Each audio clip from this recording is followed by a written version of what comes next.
No dia 21 de maio, o prefeito de São Paulo, Bruno Covas, disse ao UOL que a doença tem se mostrado 10 vezes mais letal na periferia de São Paulo. Os 20 bairros onde mais pessoas morreram por Covid-19 estão nas regiões periféricas da capital. E claro, estamos usando aqui o exemplo de São Paulo, mas nas outras cidades o mesmo se repete. No Rio de Janeiro, a ONG Meu Rio se organizou para criar uma vaquinha de financiamento coletivo e conseguir doações para as comunidades da cidade. Eu trabalho no Meu Rio. Meu Rio é uma organização que faz campanhas que levam as pessoas a participarem do debate público que está acontecendo na cidade. E aí, quando a Covid chegou no Rio, a gente ficou pensando o que a gente poderia fazer para contribuir com essa pauta, porque a gente já sabia, de qualquer forma, que esse problema ia chegar de forma mais contundente dentro das favelas, que as favelas não tinham condições, que no momento que a Covid chegasse nessas localidades ia ser um caos completo, como se provou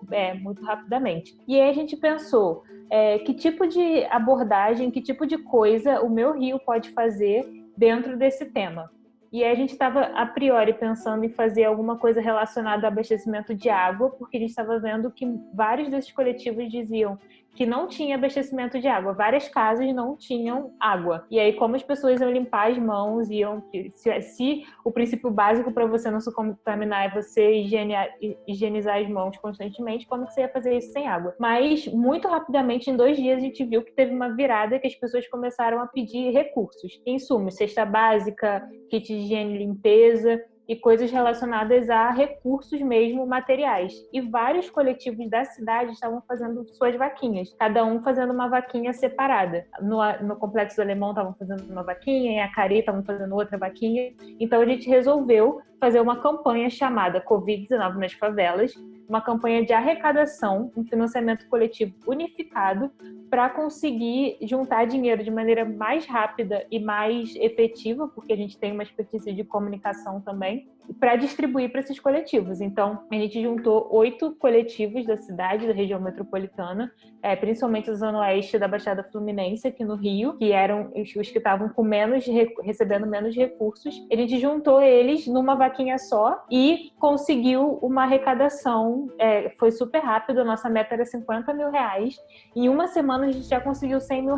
Doações e ajuda às favelas sempre existiram, muito porque são lugares esquecidos pelo governo. Mas neste momento de pandemia, estamos conseguindo ver mais claramente o abismo gigante que existe entre eles e as classes mais privilegiadas. É um problema bastante grave porque o governo não se organizou direito para fazer uma abordagem específica nas favelas. As favelas, a gente sabe que tem características especiais que deveriam ser olhadas com cuidado pelo governo. Essa responsabilidade ficou na mão dos próprios moradores e eles que estão correndo atrás de tudo para tentar minimizar o impacto da Covid dentro desses territórios. A solidariedade dentro das comunidades, ela existe porque não tem outro meio das pessoas sobreviverem, né? A gente sabe que, historicamente, as favelas e periferias são os lugares mais negligenciados. Esse movimento de solidariedade já existia, não é uma novidade que veio a partir da Covid-19. É o normal, assim, é o que existe ali para aquelas pessoas sobreviverem. Elas precisam contar umas com as outras, nem é algo assim super organizado, estruturado, com metodologia. Se eu não tenho, meu vizinho tem, então ele me ajuda, então todo mundo vai se ajudando ali. É muito interessante observar isso, é muito legal que isso exista. Seria ótimo se todo mundo tivesse acesso a produtos e serviços de maneira linear, né? Mas isso não acontece, então as pessoas precisam, de fato, contar com a solidariedade, mas isso não é uma característica que aconteceu, que é novidade a partir da Covid-19. A Covid traz outras fórmulas, né? Outros métodos das pessoas se ajudarem. Aí em São Paulo, por exemplo, a comunidade de Paraisópolis contratou ambulâncias, esses chefes de rua. Então, essas coisas precisam se reformular a partir desse novo cenário da pandemia. Como a Débora falou, em Paraisópolis, favela localizada na zona sul de São Paulo, a Associação de Moradores contratou por conta própria equipes médicas e ambulâncias para resgatar pacientes que precisem de atendimento urgente durante a pandemia. Esse projeto foi elaborado pelo G10 das favelas, bloco que reúne as favelas com o maior poder econômico do país para tentar conter a disseminação do vírus na comunidade e oferecer assistência às famílias, já que o SAMU não chega lá. Quando Paraisópolis decidiu criar 12 iniciativas de combate ao Covid, antes de sair falando, como muita gente saiu falando, como especialista, isso e aquilo, nós falamos, caramba, nós temos que fazer aqui o nosso papel. Então, o primeiro papel foi organizar a comunidade. Nós sabíamos que o Gilson, como prefeito do Paraisópolis, não daria conta de fazer um processo com tanta gente.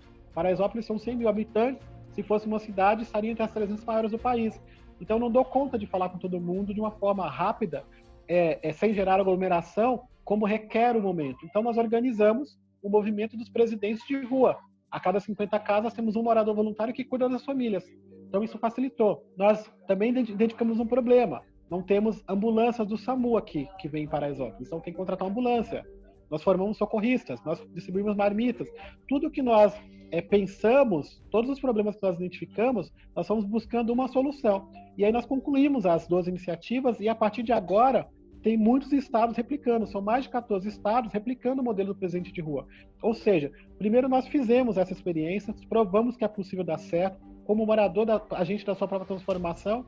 Então, esse foi o nosso maior exemplo e esse é o nosso maior legado. Tudo que foi construído até agora, ele vai ficar. Os brigadistas ficam aqui, as ambulâncias vão ficar, os presidentes de rua. A gente vai sair de um processo muito mais organizado e mobilizado. E a sociedade civil como um todo, as pessoas físicas, empresas, diversas pessoas, elas contribuíram muito nisso. Então a gente ganhou um conjunto de milhares de aliados, de milhares de pessoas lutando com a gente com relação ao combate ao Covid e aos problemas das favelas, que antes a gente não tinha. Então, unir mais pessoas, trazer mais gente, não separar, apontar os problemas, mas apontar também soluções. Eu acho que esse tem sido o nosso caminho aqui. Qual